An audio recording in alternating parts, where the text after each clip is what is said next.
on the bad side, when a man wastes seed, he's not creating one demon.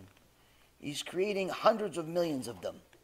Because every single seed belongs to a certain demon, to a certain neshama. And each one of them wants to take revenge against him because he created him without a body. And that's why in Yerushalayim, till this day, children are not allowed to bury their father.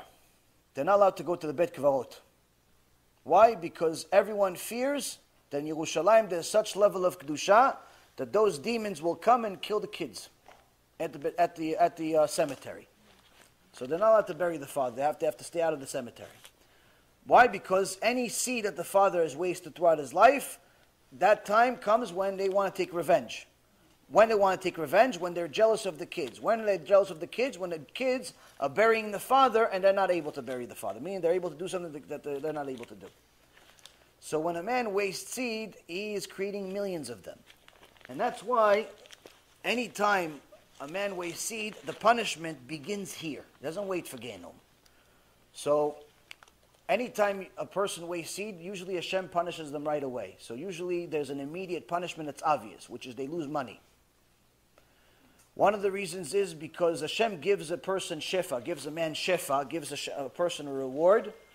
And anytime he wastes seed, that reward leaves his body. That shefa is his seed.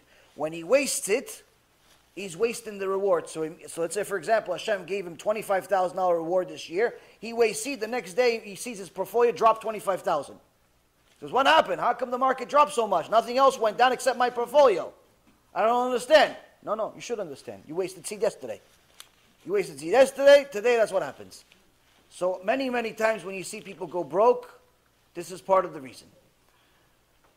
The Ben Ish Chai says that women also have something equivalent. It's not to the same level of magnitude as a man, but it's also forbidden for women to do such things.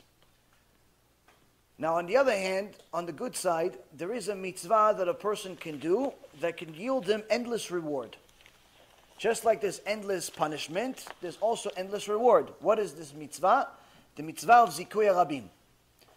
If you do a mitzvah, for example, you eat kasher, you get one mitzvah. You give somebody food, you did another mitzvah.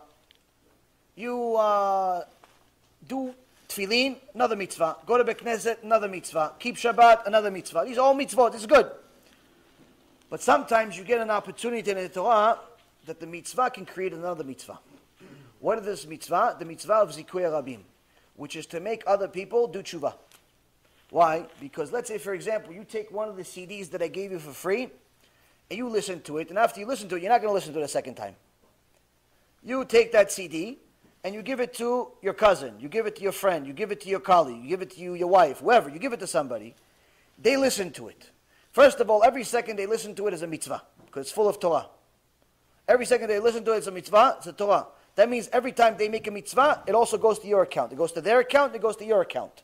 They do teshuvah. From that moment on, every single mitzvah that they ever do, or they're actually a part of, goes to your account also. Which means that a single move, not even money, just like a single handshake of giving a person a CD can yield you hundreds of worlds, hundreds of mitzvot for eternity. And that's why people that really understand this mitzvah, that see what the Chovot HaLevavot says, one of the biggest Musar books that Am Yisrael has in history, that says that even if somebody gets to a level of Torah and prophecy, like Moshe Rabbeinu, and perfection like the Malachim, perfection like the angels, he's still never going to be in a level of somebody that gets other people to do teshuvah. Why? Because the person that learns Torah and is good and does mitzvot, he's limited with himself. A person that gets other people to do teshuvah, gets other people to get closer to Hashem, his reward never ends. Why? The other person does teshuvah, he starts doing mitzvot. Now he's going to have a wife, she does mitzvot. They're going to have kids, they do mitzvot. Those kids are going to have kids, they're going to do mitzvot. Meaning the reward never ever ends. Only thing that's going to save a man or a woman from their previous sins, the book of Ezekiel says, is to get other people to do teshuvah. Why? Because there are certain sins that you know you did, so you can fix them. But there are certain sins you forgot. You forgot you even did it. Oh, but there are certain sins you can't even fix. You can't fix. You worshipped an idol one time. You went to church. You went to a Reform synagogue. You ate taref.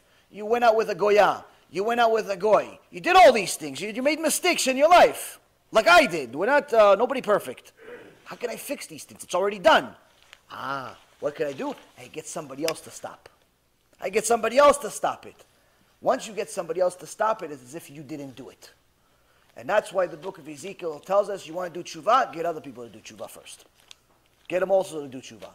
And this is something that you could do for free, you could do with money, depends what you have, what tools Hashem gave you. Either way, the mitzvot and the avirot have equal weighing, meaning that you have just as much potential to make sins as you do mitzvot. Hashem wants you to do mitzvot. But the only way that we can do this is if we acknowledge first what's emet.